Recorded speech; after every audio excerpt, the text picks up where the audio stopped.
This is Jared Shaw from Dallas calling for help as he is being arrested in Indonesia. Police say they intercepted a package sent to him by a woman in Thailand. Delta 9 THC candies and gummies worth about $400 that they allege he planned to sell and share with other players. Strictly illegal in Indonesia. Jared Shaw's fate is less certain in Indonesia, where even the death penalty can be imposed for large-scale trafficking, but says that health reasons spurred him to import the intercepted supply of 132 gummies this year. I made a stupid mistake. He says, it's the thing, man. I don't give a you or y'all going to get enough of playing with these foreign people with these bars, man. Jared Shaw played college ball in the US and has spent the last 5 years building a career in Indonesia. But now he's facing a possible death sentence over weed gummies. Now, to really understand what Jared is up against, you have to understand how Indonesia handles illegal substance use and is nothing like the US. In Indonesia, there's no such thing as medical marijuana. There's no gray area, no dispensaries, no exceptions. Under the country's narcotics law, cannabis is in the same category as Schedule I substances in the US. That's right. Weed sits in the same box as the hardest things you could find out there. And if you're caught with just a small amount, you can get 4 to 12 years in prison. But once you cross certain weight limits, or if the police think you're importing or distributing, the punishment jumps straight to life in prison or the death penalty. And yes, Indonesia still uses firing squads. The latest out of Indonesia, where reports indicate the government executed 4 prisoners at this detention facility early Friday morning. They were sentenced to death by firing squad overlated offenses. 10 other prisoners, many of them foreign nationals, are also on death row. Jared Dwayne Shaw is a professional basketball player from Dallas, Texas, who played high school ball at Dallas Carter, then moved on to Oklahoma State and later Utah State. After college, he didn't make it to the NBA, so like many other players looking to keep their career alive, he took his talents overseas. Shaw landed in Indonesia, joining the Indonesian Basketball League. Over the past 5 years, he's played for multiple teams, including the Tangerang Hawks, and built a reputation as a solid, reliable player. And he wasn't just passing through. Indonesia has been his home, his workplace, and his community for half a decade. Farmers, Tangerang Hawks, what makes it so compelling for you to be back to Indo? I see opportunity with a group of young guys that have potential. I want to take a team to the playoffs. So this would be the perfect opportunity to show that I can be a leader. So this isn't a story about a tourist making a dumb mistake. Jared has lived there long enough to understand the culture, the rules, and the risks. He's a professional athlete with visibility and influence, which makes this case even bigger in the public eye. Foreigners in Indonesia are often reminded that local laws are strict, especially when it comes to narcotics. The country has some of the harshest substance penalties in the world, and even a minor misstep can become a legal nightmare. It's basically a system built on zero tolerance, and the government stance is simple. Substances destroy society, and anyone who brings them in should be treated like a threat to public safety. The recent poll that the government do is that 85% of the people remains pro the death penalty, considering the emergency situation that we are facing now. So you would dismiss what the UN describes as not the most serious of crimes, drug trafficking offenses.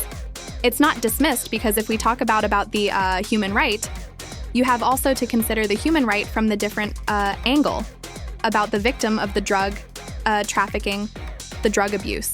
If we talk about that 5 million person are undergoing rehabilitation, then count how many parents that encounter sadness during their life because of their children is facing this drug use.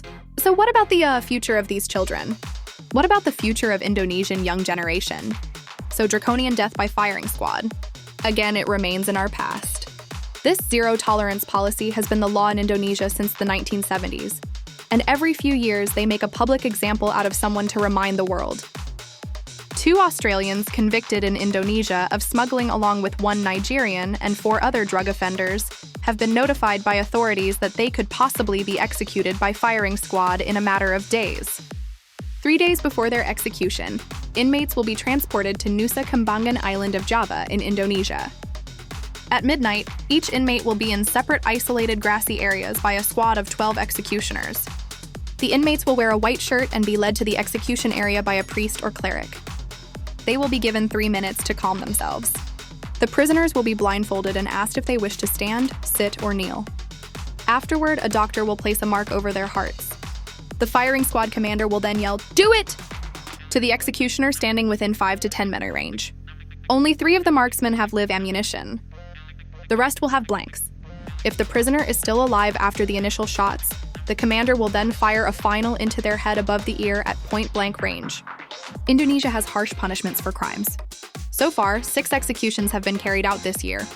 There have been plenty of cases like this in Indonesia, and foreigners don't get any special privileges. 2 Australians from the infamous Bali 9 were executed in 2015 for moving and selling illegal substances.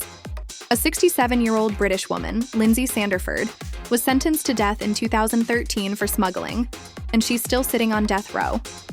And even locals caught growing or selling cannabis have been executed. In fact, for foreigners, the situation is often worse. The courts tend to come down harder, especially when there's international attention.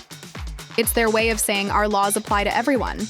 So, when police found those cannabis gummies in Jared Shaw's apartment, that automatically pushed the case into dangerous territory.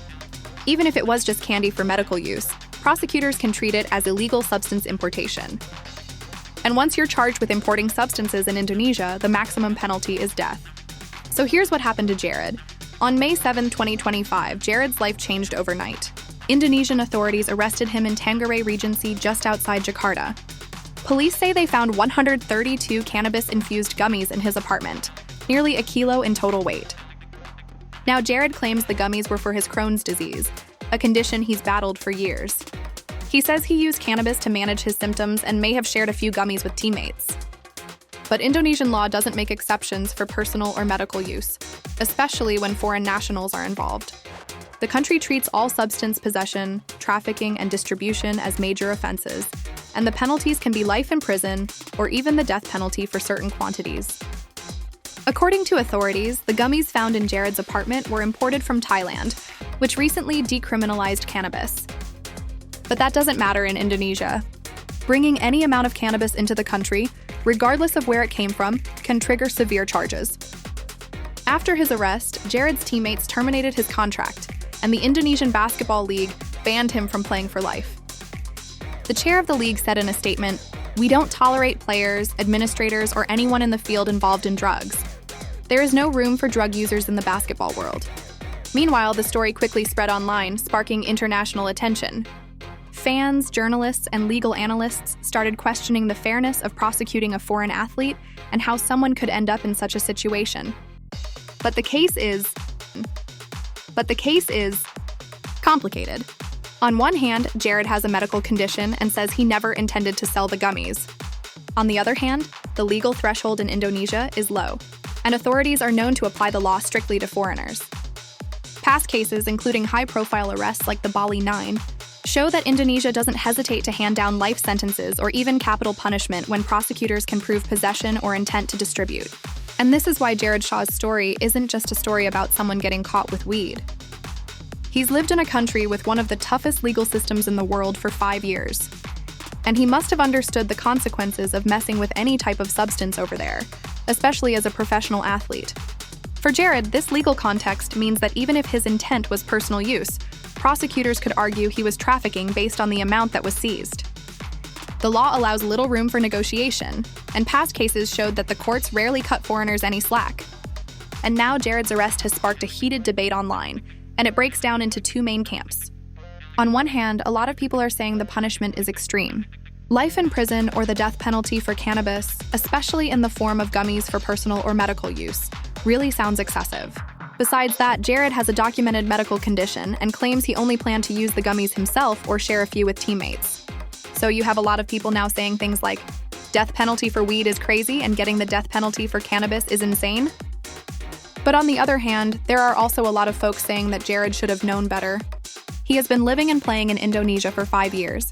As a professional athlete with visibility and influence, he should be aware of local laws, especially when it comes to substances. And when you cross borders, you're agreeing to play by the rules of that country. Jared may have had a medical reason, but the law in Indonesia is clear. And as someone with experience playing there for 5 years, he had plenty of time to educate himself. He already played in Indonesia for 3 seasons. He should have known better, one fan said. Someone else wrote, "How stupid or entitled you got to be to smuggle in Indonesia." And another person pointed out that Jared was also seen on video resisting arrest and trying to fight the police and said, "Getting caught with drugs and resisting arrest in Indonesia. You are done, bro." So what actually happens now? For Jared, the stakes are high. The 132 gummies seized could be enough for prosecutors to argue trafficking, which is why people are talking about the possibility of execution. But it's not automatic. Past cases show that foreigners often get long prison sentences rather than the death penalty, especially if there's evidence of personal or medical use. Legal teams typically challenge the charges by questioning the THC content versus the total weight, proving a lack of intent to distribute or highlighting medical necessity. And then diplomatic pressure could also play a role. High-profile cases sometimes get attention from embassies or human rights organizations,